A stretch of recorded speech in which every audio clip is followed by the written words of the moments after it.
नमस्कार दोस्तों। भारत के लिए इस वक्त एक बड़ी राहत की खबर सामने आई है, क्योंकि भारत के दो जहाज नंदा देवी और शिवालिक करीब 92,000 टन एलपीजी लेकर सुरक्षित भारत पहुंच चुके हैं। एक ऐसे समय में जब मिडल ईस्ट में तनाव अपनी चरम पर है, ये खबर देश के लिए किसी बड़ी राहत से कम नहीं मानी जा रही है, क्योंकि लगातार ये डर बना हुआ था कि अगर सप्लाई चेन बाधित होती है तो देश में गैस संकट और गहरा हो सकता है। लेकिन इन जहाज़ों के पहुंचने से फिलहाल थोड़ी राहत जरूर मिली है। बताया जा रहा है कि भारत ने अपनी मजबूत कूटनीति के दम पर ईरान को मनाने में सफलता हासिल की, और उसी का नतीजा है कि हॉर्मुज जलडमरू जैसे संवेदनशील समुद्री रास्तों से इन जहाज़ों को सुरक्षित निकाला जा सका। और अब ये खबरें भी सामने आ रही कि एक और जहाज जल्द ही भारत पहुंचने वाला है, जिसका नाम है जगलाड़की, जो 81,000 टन क्रूड ऑयल लेके भारत पहुंचने वाला है, जिससे आने वाले दिनों में सप्लाई की स्थिति और बेहतर हो सकती है। लेकिन जैसे ही ये खबर सामने आई, वैसे ही मीडिया और सोशल मीडिया में एक नई चर्चा ने जोर पकड़ लिया और कई तरह की अफवाहें भी फैलने लगी, जिनमें सबसे बड़ी अफवाह ये थी कि ईरान ने भारत के जहाज़ों को छोड़ने के बदले कुछ शर्तें रखी थी, और ये दावा किया गया कि भारत को इसके बदले में अपने द्वारा पकड़े गए 3 जहाज़ों को छोड़ना पड़ेगा। इन जहाज़ों के नाम भी तेज़ी से वायरल हुए, जिनमें स्टेलर रॉबी, अस्पाल स्टार और अल जाफरिया शामिल थे, और कहा गया कि ये जहाज़ ईरान से जुड़े हुए थे और अवैध सप्लाई में शामिल थे। लेकिन भारत ने इस पूरे दावे को सिरे से खारिज कर दिया और साफ तौर पर कहा कि ये जहाज़ ईरानी नहीं थे, बल्कि इनके ऑपरेशन का संबंध यूएई से जुड़ा हुआ था, और जो भी कार्रवाई की गई वो पूरी तरह से नियमों और अंतर्राष्ट्रीय कानूनों के तहत की गई थी, न कि किसी बाहरी दबाव में। इसके साथ ही एक और बड़ी बात सामने आई, जिसमें ये कहा गया कि ईरान ने भारत से दवाइयों की मांग की थी और जहाज़ों को छोड़ने के बदले ये शर्त रखी गई थी कि भारत दवाइयों की सप्लाई करेगा। लेकिन भारत सरकार ने इस दावे को भी पूरी तरह से गलत और भ्रामक बताया और स्पष्ट किया कि इस तरह की कोई भी डील या शर्त नहीं रखी गई थी।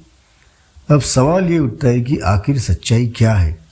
तो सच्चाई ये है कि भारत के जहाज़ों की रिहाई किसी भी तरह की सीक्रेट डील का हिस्सा नहीं थी, बल्कि ये पूरी प्रक्रिया कूटनीतिक बातचीत और तकनीकी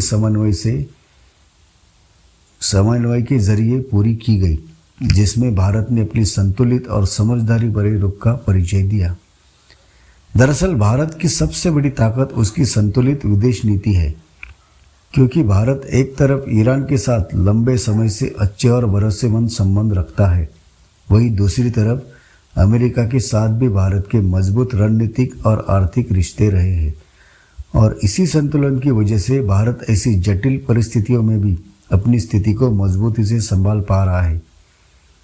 इसी का एक बड़ा उदाहरण है चाबार पोर्ट, जिसे भारत ईरान में विकसित कर रहा है, और ये प्रोजेक्ट केवल व्यापारिक नहीं बल्कि रणनीतिक दृष्टि से भी भारत के लिए बेहद महत्वपूर्ण माना जाता है,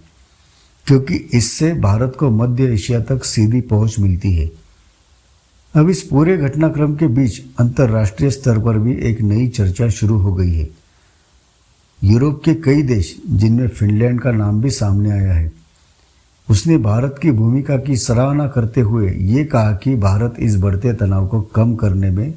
महत्वपूर्ण भूमिका निभा सकता है और भारत को मध्यस्थता करनी चाहिए ताकि क्षेत्र में शांति स्थापित हो सके। इस अपील के पीछे सबसे बड़ी वजह यह है कि भारत एक ऐसा देश है जो दोनों पक्षों के साथ संवाद कर सकता है, क्योंकि भारत के दोनों देशों के साथ अच्छे संबंध है और भारत की छवि एक शांतिप्रिय और भरोसेमंद देश की है, जो टकराव के बजाय समाधान की दिशा में काम करना पसंद करता है। अगर हम पूरी स्थिति को समझें तो मिडिल ईस्ट में तनाव अभी भी बना हुआ है। समुद्री रास्ते पूरी तरह सुरक्षित नहीं है और तेल तथा गैस की सप्लाई पर खतरा अभी भी बरकरार है। लेकिन इन सब के बीच भारत एक ऐसे देश के रूप में उभर रहा है जो संतुलन बनाकर चल रहा है और वैश्विक स्तर पर अपनी अलग पहचान बना पा रहा है। तो इस पूरी खबर का निष्कर्ष साफ है कि जहाज़ों के बदले जहाज़ छोड़ने वाली बात पूरी तरह से गलत है। दवाइयों के बदले डील की खबर भी पूरी तरह भ्रामक है और ईरानी जहाज पकड़े जाने का दावा भी संदिग्ध साबित हुआ है, जबकि सच्चाई ये है कि भारत ने अपनी कूटनीति के दम पर स्थिति को संभाला और अपने हितों की रक्षा की। अंत में यही कहा जा सकता है कि जहां दुनिया के बड़े देश टकराव में उलझे हुए हैं, वहीं भारत एक ऐसा देश बनकर सामने आ रहा है जो संवाद और संतुलन के जरिए समाधान की राह देख रहा है। और आने वाले समय में ये देखना बेहद दिलचस्प होगा कि क्या भारत इस पूरे संकट में एक बड़े शांतिदूत की भूमिका निभा पाता है या नहीं। धन्यवाद दोस्तों।